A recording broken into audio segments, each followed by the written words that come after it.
tu accontave.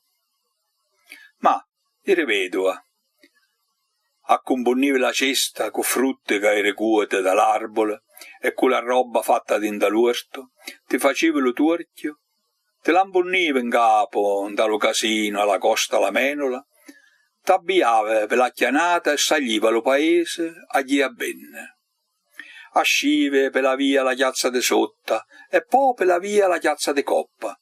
Tuzzelave alle portune delle palazze delle signore e ascevano le serve a pigliarsi quello che le padrone l'erano ordinato ad accattà dopo che la mattina era passato lo lattaro. Pur le maste e le mogliere delle maste, tutte gente de dinto, s'accattavano la robatoia. E quando era venuto tutto quello che portavano dalla cesta e raceniato con le cristiane delle vie e delle rue che era camminato, t'arretrava fuori. A noi creature ci portava sempre con quell'ecularia, pigliata andò la salaiola e accontava che le fossare erano poveredde e non s'accattavano niente. Fumiero, Lucione, Madonnara, Mangiameo, Margherita, Mascolone, Bagliasegge, Paccalonga, Saravodda, Scatolino, Vasce la tela. A così ballo munno, diceva, ma chi tenono poco di terra, le braccia buone, e non si scansa la fatia, se pote fa tutte le commelità che aveva bisogno.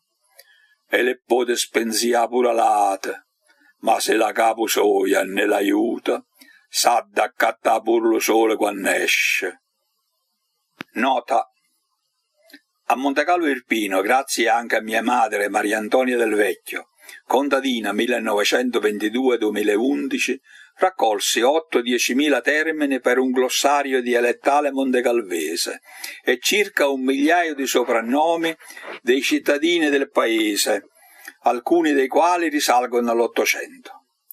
I soprannomi riportati in questo testo riguardano alcune signore che abitavano con le loro famiglie in via Lungarafossi.